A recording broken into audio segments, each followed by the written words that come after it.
you get your man James, Mr. Quantum Treasures, back again with some more video action for you. Today's another jaunt into the realm of pencils and inks. That's right, it's time to show a little artistry appreciation. And for those of you new here who don't know what that is, that's where I take a piece of comic art from my own personal collection that I own or have owned and tell you why I think it's so awesome and why you yourself should get into the game yourself, because there is nothing better than owning original comic art, the true collectible, one of one, and it's just the greatest thing ever. But of course, this season is different. I'm not doing it alone, so got to bring in my partner in crime here, the artist who does all the great barbaric stuff with his creation of Cordrath. That's Mr. Andy Smith. Andy, welcome to the show again, my friend.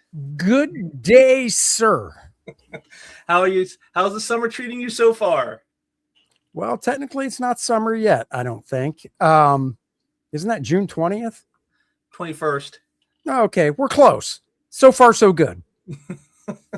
It's hot enough. It's hot enough to where I qualify it. Yes, we're getting the summer heat here as well, so it's definitely time. So today's artist is one that probably some people might not be very familiar with. A very older artist that has kind of been forgotten in more modern times, but I'm going to bring him back. And despite his name, he's not what his name says he is. It's artist Wayne Boring. Ooh, I love that. Classic guy from the golden age of comics, you know. And then I did some research on him, you know, when Siegel and Schuster left doing the Superman strip at DC, he started doing work on it, including some great cover work, including a very classic one about the atom bomb back in the late 40s. And then, of course, when the 50s came along, he became the preeminent Superman artist all through the 50s until Kurt Swan takes over in the 60s. But today we're going to look at some of his latter day stuff in the 70s. I got this older piece from 1972, you know, back when he was doing some stuff at Marvel. And, you know, he did some Captain Marvel issues. He did a very famous Thor issue. And this is one that I got that I thought was very awesome, because I just always love the more esoteric stuff Marvel was doing in the 70s. This is from Creatures on the Loose, number 19, from the storyline with Gulliver Jones of Mars, which funnily enough, is a favorite story of artist Aaron Lopresti. And so he got to see this once. I showed him at a show, and he got to hold it in his hands, and he was very excited to see that. So let's not waste any more time. We'll get me off the screen, and we'll bring in the art. And here we go.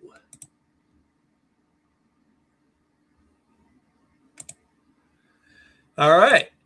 Now, this is Creatures on Loose number 19. It's Wayne Boring pencils, inks by Jim Mooney. And I just love, the first thing I noticed about this, and you notice it about a lot of 70s art, is look at all that dialogue on the page. Oh, yeah. I mean, these writers must have been getting paid by the word at the time, because I don't know why you would have quite so, I mean, because if you look at today's art versus, you know, these guys, it's night and day difference, you know. Oh yeah, I mean, this is, you know, this is a good in today's world, this would be 2 pages for sure. Well, not only that, but I mean, just like the amount of dialogue on the page, like even even before they took the dialogue off in like the mid 90s, even when you're like go to mid 90s stuff, you don't see this much dialogue on a page. I mean, they were really head up to like let the writers have their say back in these days. It's amazing to me. But what I like about this is I love the action orientedness of this. You know, we'll big up some stuff here, and you can see like right here, you know, with the swiping of the sword, and this right here. Now, this is something I really liked about the page. This is probably what made me want to get the page, was this moment right here that you see where Gulliver Jones literally leaps from one panel into the other. You know, you can see he crosses the line between the panels right here. Just leaps right in there. I love that. That's a fun thing. And you can see here, you know, the power that Boring displays here. They're definitely drawing on his Superman work that he did in the Golden Age in the 50s. You can see like his build, and even the pose looks like a pose like you would see Superman in. And I really like that about it. It's a lot of fun. Now, one thing I will note about this page is, if you look at it closely, is this doesn't look like the typical Boring style. Like if you've seen his stuff from like the 50s and maybe the early 60s that he was doing over at DC, oh yeah, this doesn't look very much like that. This is very different, and I know that's because of the inking. And I said we got Jim Mooney is the inker, and you can see what he was doing. Obviously, and to my mind, is if we all recall back in these days, Marvel had their quote unquote house style, And this is what that is. I think this is Mooney trying to sort of marvelize Boring's pencils. Trying to make it look a little more like, say, like a Gil Kane or maybe a John Romita Sr. with the slickness and the smoothness that you didn't see in Boring stuff in the 50s. And so I like that he kind of like modernized Boring stuff, but it's still, you can still tell it's him, even though he's using that Marvel method on it. And that's again, we've talked about this before about how important inkers can be in whether a work is good or bad, because they can either enhance it or they can ruin it. And this is definitely a case of, I think, enhancement, of modernizing a classic golden age artist and bringing him into what was at the time, in the 70s, the modern times. And I like that about it. So it's a lot of fun that way. And I say, just it's an Earthman fighting a giant red alien on Mars. I mean, what's not to love? That's what comics were made for, with stories like this. So I definitely enjoyed this one. It's a fun one. It's one of the more esoteric books Marvel was doing at the time, and that made a lot of fun for me. And it's definitely a piece that in my collection is like a little different from just about anything else I have. Like, I don't have a lot of stuff that would fit in this sort of more like sci-fi vein rather than like superhero. It's sci-fi. It's like this, like Buck Rogers or like Flash Gordon, this kind of thing. And I really like that about it. It's a lot of fun. And again, just something you don't really see so much of anymore. So what are your thoughts, Andy? What do you think of the page? Your take? Oh, I think it's great. I've always liked Wayne Boring stuff. On Superman and the Golden Age. And like you said, those, I've seen some of his Marvel stuff. I own the couple Captain Marvels he did, because I love Captain Marvel and I actually have the whole run. And I thought that stuff was great. And I think Tomorrow's Publishing did a book on Wayne as well that I have back there on my shelf. But yeah, I mean, it's a good pairing. I've always liked Jim Mooney's inks. And, you got to remember, this is a time where pencilers were, doing back then full pencils, but they weren't printable from the standpoint they weren't tight enough generally to be printed. Yeah. And the inker really could impart some of his style over it without even really trying hard, because you had to interpret the pencils a lot more back then than you do now. And I mean, honestly, now most people just pencil and ink their own stuff anyhow. So I can definitely tell it's Jim Mooney, because he definitely has a recognizable style, which I like. He solidifies things. He's not as slick as Joe Sinnott, but he's kind of a mix of Joe Sinnott and John Romita Sr. And yeah, I like it because he doesn't overpower it. Like, if you ask me who drew this, the Mooney torsos are kind of long in a way. And that 5th panel at the bottom on the left, I can tell that's a Mooney figure of the guy. Yeah, right there. And yeah, the other thing that's nice too is, and I talk about it almost every time, is he really does a nice job of composing every panel, so it leads you to the next panel, and then that panel leads your eye to the next one, and that panel leads your eye to the next one, and so on and so forth. And he just does a great job of doing that with how he's laying out and composing, the elements of each individual panel. So you have a nice eye flow to the page as well. I've never seen this before, because I didn't even. What book did you say this is from? This is from Creatures on the Loose number 19. There was a storyline they did with Gulliver Jones of Mars.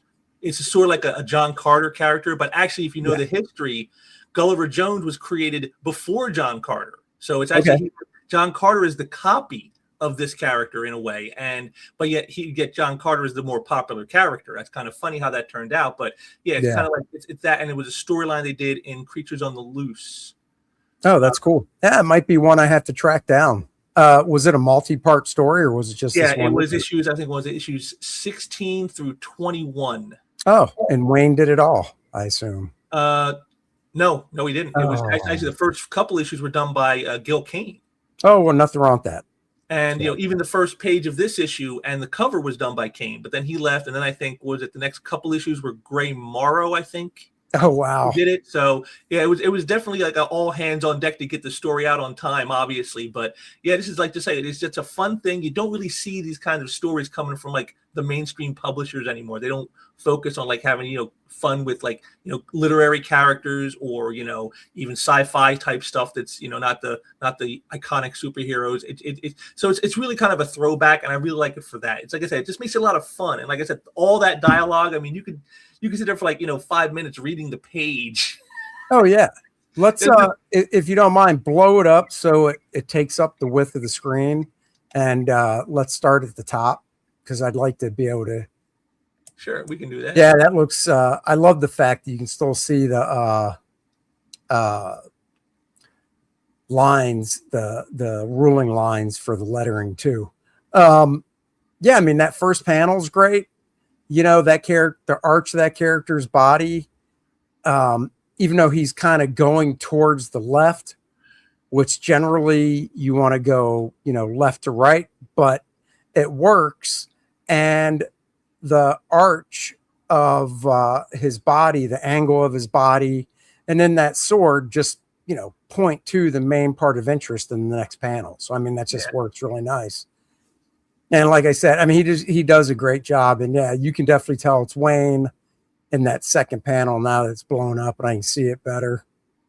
Yeah, I think him and Jim made a good team. I mean, this is something I would like to have seen some of his Superman stuff look like, Yeah, I mean, it's you got a really nice page here. So I really like, again, with Mooney, I like the feathering he does, like these. Yeah, I was going to say the feathering's real nice. That's what I said. It's not as slick as Joe Sinnott, and it has kind of that feel and kind of a remitted feel. I will say the one thing I don't like, I do not, because I just noticed it blown up. I really don't like how he broke the panel in the fourth panel with the foot.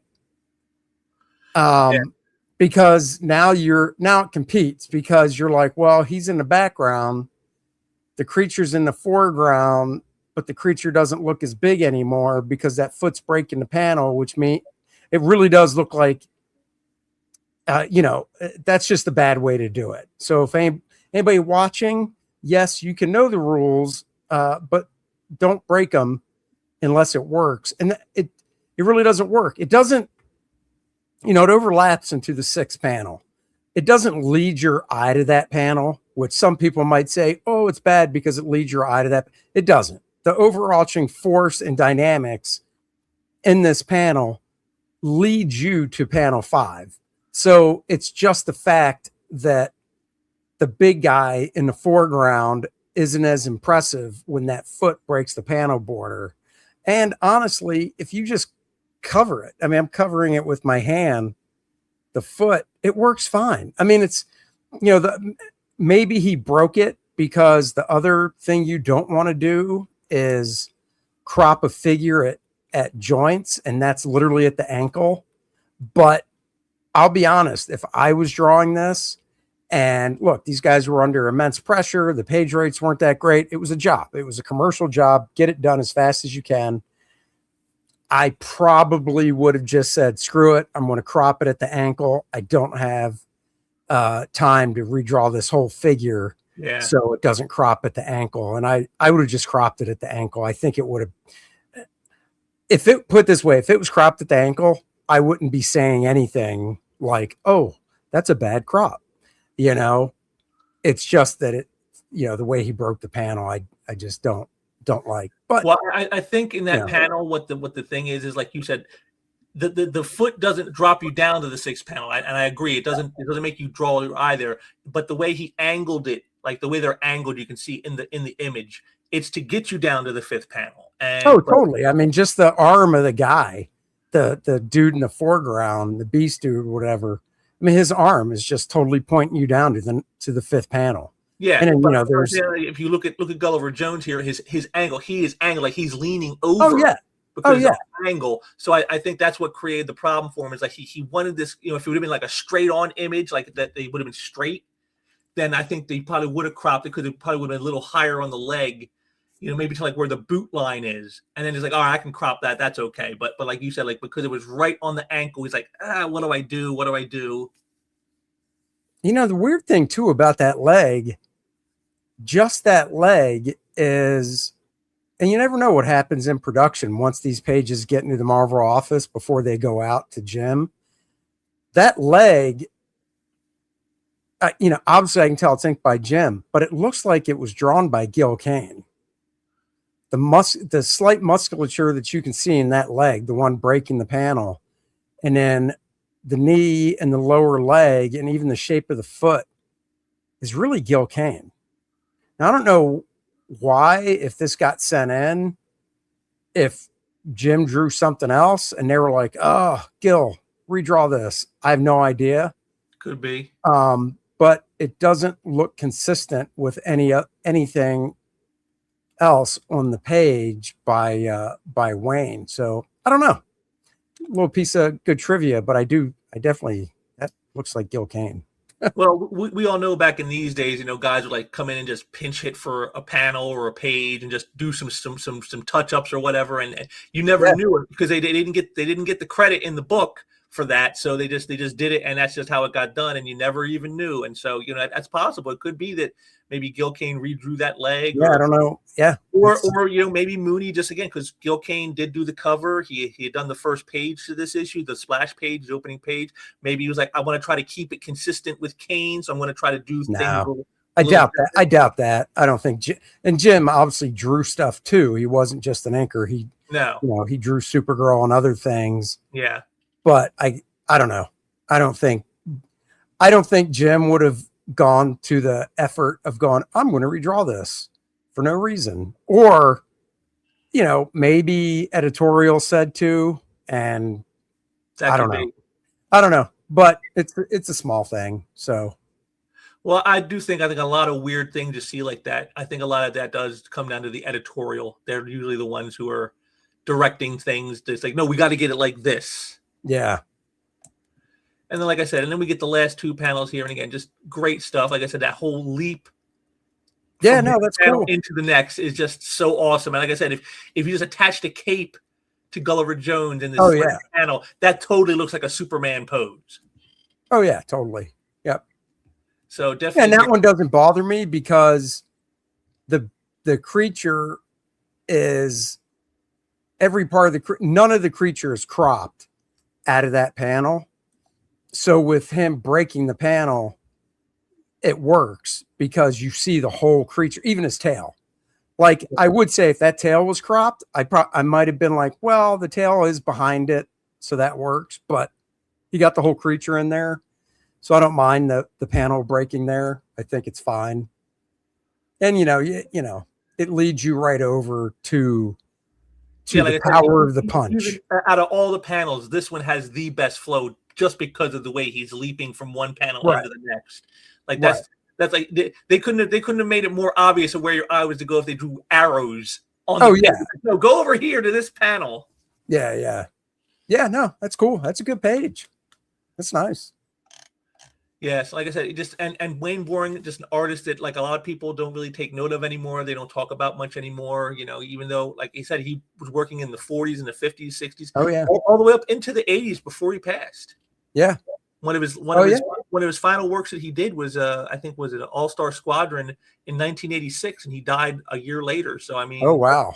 Yeah, so I mean, like almost right up to the end, he was still doing stuff. And but yeah, he's a all forgotten classic artist, and I just thought it'd be nice to get a little shout out to him today. You know, to an artist who probably didn't get the kind of fame that guys, you know, of the later years got. You know, like guys in the Bronze Age and in the Copper Age who got a lot of the praise. All these guys are awesome. You know, he was like the guy that like nobody kind of remembers very much, even though, like I said, he was a significant character in the 50s doing Superman, the primary artist, you know, before Kurt Swan took over. I mean, just one of those guys. And so let's take a look at the colored version here. And this is our nice page in color. And again, those classic 4-color, those bold, in your face colors. You know, and I think the creature being red Yeah, I like it. A red Martian, that's just awesome. I like that. Like, again, to really help him stand out in the page. Yeah. And Yeah, I like that color on that dude. That is funny though. He lost his. If you look at every panel, Gulliver, I assume that's Gulliver, has a fur cape.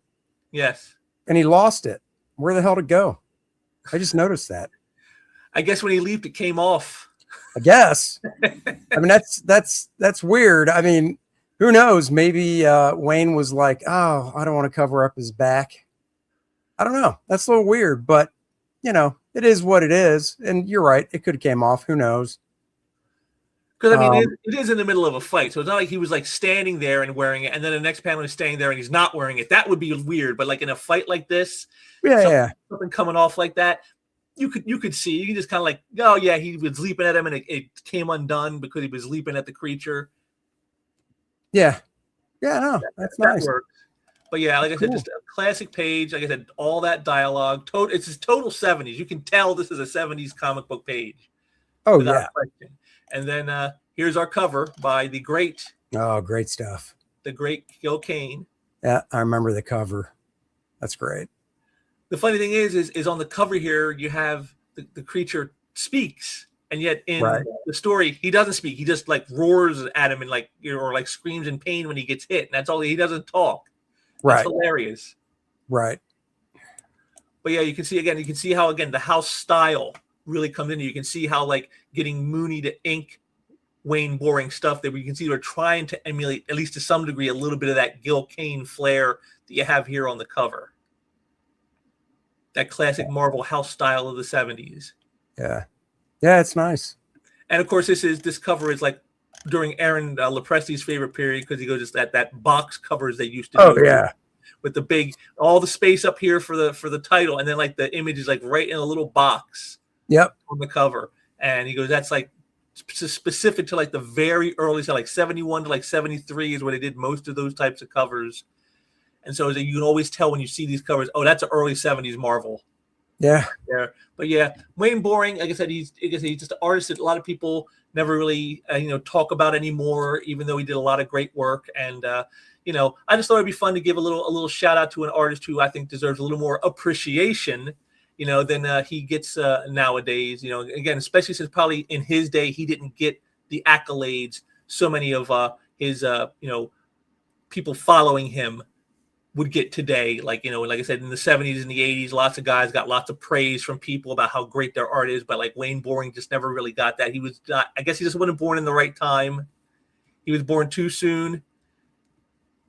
Yeah. When people didn't think about stuff like that. But yeah, when comics were just seen as like kids fair and it's throwaway entertainment, and they didn't see the actual real artistry in what he was doing. But like I said, a page like this really shows you that he had some really great artistic chops. He had all the fundamentals down, and just a lot of fun. And that's something I think is missing in a lot of comic art today. There's not so much feeling of fun anymore in the stuff like it used to be. Yeah. But yeah, there we go. So there's your piece today, folks, from Creatures on the Loose number 19. Wayne Boring and Jim Mooney doing some sci-fi action with the Gulliver Jones of Mars character. So there you go. And so now we're going to, before we head on out, as always, like I said, we always have a little chill here for Andy, because Andy was so kind to join us. So I will go ahead and share the screen here, and we will share some stuff from Andy. All the links are down there below where you can see me and Andy and find out what we're doing. All our places to see us on X, on our all the playlists I have, all Andy's YouTube channel. But of course, the big one is Lilith the Infernal Conflict, a dark epic. It's Andy doing what he does best: sexy babes, big monsters, muscly guys. This is what they do. This is his stock in trade.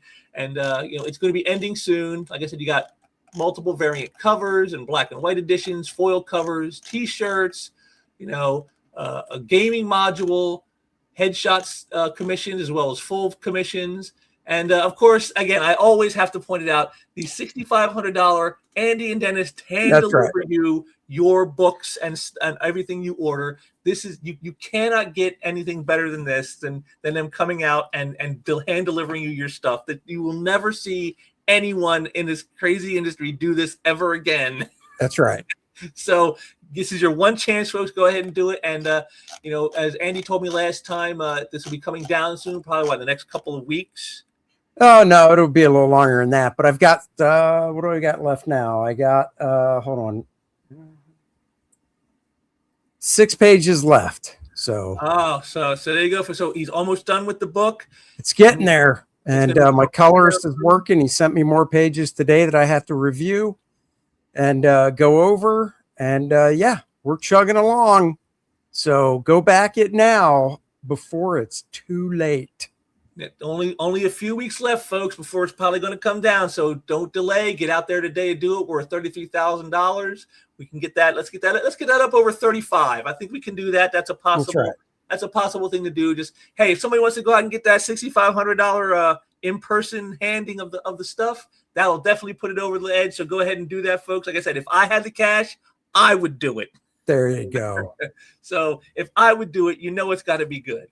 But last right. thing I want to share here is just a little something else that this is for me now. And I don't know if you guys know this. Some of you may or not. I've started a community page for my channel, and I do polls on them, talking about stuff from the videos I make. You know, here's one I just did. You know, today I put up a short video about photo covers.